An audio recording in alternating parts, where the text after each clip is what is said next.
உங்களுக்கு தெரியும்ல, நம்மளோட அப்துல் கலாம் ஐயாவுக்கு நிறைய கனவு இருந்துச்சு. அதுலேருந்து ஒரு கனவு தான் என்னோட கனவும் கூட. அது என்னன்னா மரம் நடுறது. நான் இன்னைக்கு நம்மளும் மரம் நடலாமா? கண்டிப்பாக நல்லாடா. என்னங்க? சரி, நம்ம தோட்டத்திலே நட்டுலாம். சரி ஜாலி.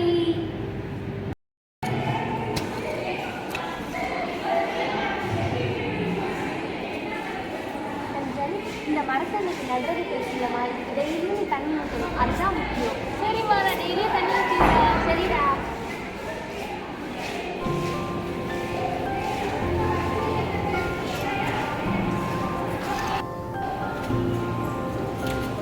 ஏய், அதை தட்டாரு, அதுக்கு வலிக்கும்.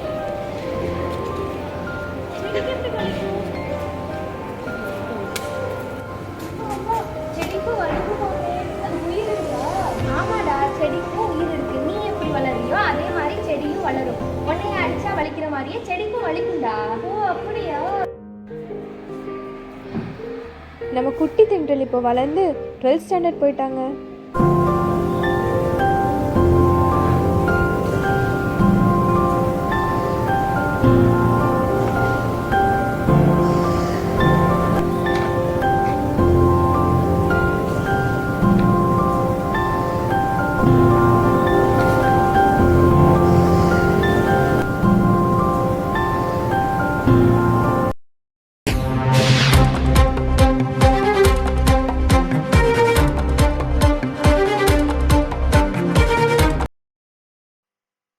நீண்ட கால தாமதத்திற்கு பிறகு சிபிஎஸ்இ 12ஆம் வகுப்பு தேர்வு முடிவுகள் வெளியாகியுள்ளன.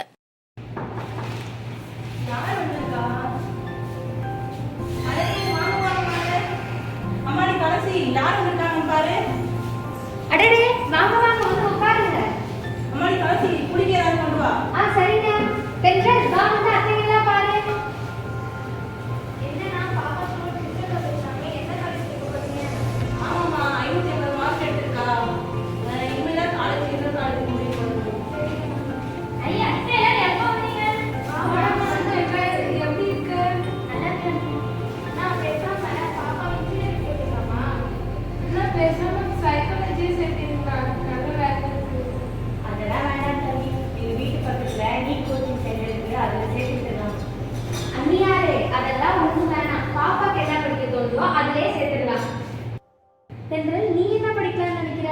அம்மா, நான் அக்ரிகல்ச்சர் படிக்கலாம்னு நினைக்கிறேன். நல்ல முடிவு தான் கண்ணே, அதையே படிக்க வச்சிருவோம். சரியா, அப்போ ஒரு நல்ல அக்ரி காலேஜா பார்த்து சேர்த்துருவோம். இப்போ நம்ம தென்றல் அவங்களுக்கு பிடிச்ச அக்ரி காலேஜ்லையும் சேர்ந்துட்டாங்க. ஃபர்ஸ்ட் டே காலேஜுக்கும் கிளம்பிட்டாங்க.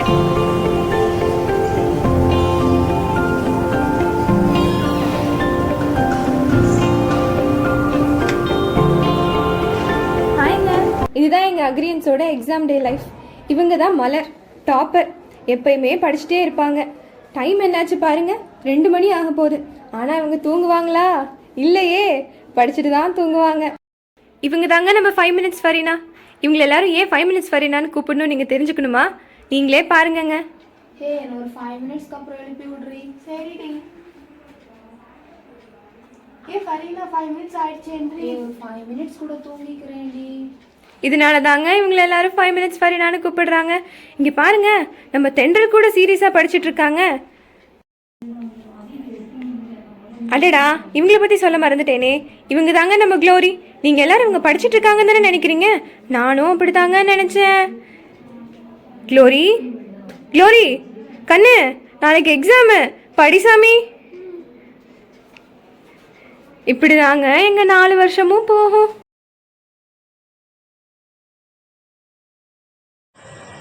அனைவருக்கும் மாலை வணக்கம். இன்று 2K செய்திக்காக உங்களின் நான் ஐஸ்வர்யா. விவசாயத்தை எடுத்து பயந்துட்டு செய்கிற இந்த காலகட்டத்தில் இயற்கை விவசாயத்தை எடுத்து சாதிச்சு ஒரு பெண்ணாக நின்று சிறந்த இயற்கை விவசாயி என்ற விருது பெற்றிருக்க தென்றல்கிட்ட நாம் இன்னைக்கு பேச போகிறோம். வாங்க. ஹலோ தென்றல், எப்படி இருக்கீங்க? நான் நல்லா இருக்கேன். நீங்கள் எப்படி இருக்கீங்க? நானும் நல்லாவே இருக்கேன். உங்களோட இயற்கை விவசாயம் எப்படி போயிட்டு இருக்கு? ரொம்ப நல்லாவே போயிட்டு இருக்கு.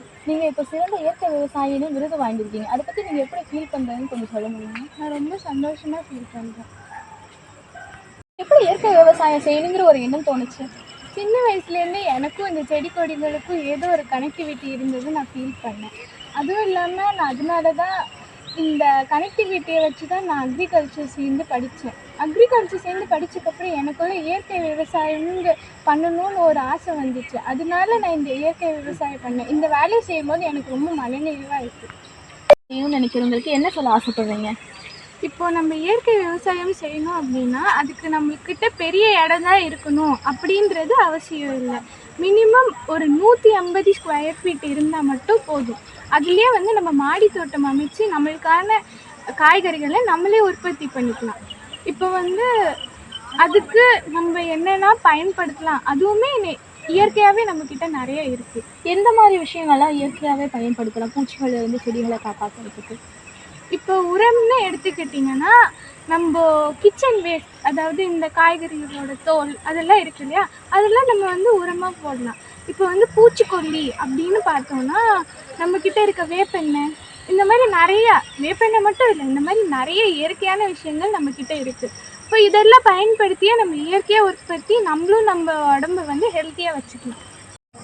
இப்போ தென்றல் அவங்க பேசினதை பற்றி கேட்டிருப்பீங்க. உங்களுக்கும் இது மாடி தோட்டம் அமைக்கணுங்கிற ஒரு ஆர்வம் வந்திருக்குன்னு நான் நினைக்கிறேன்.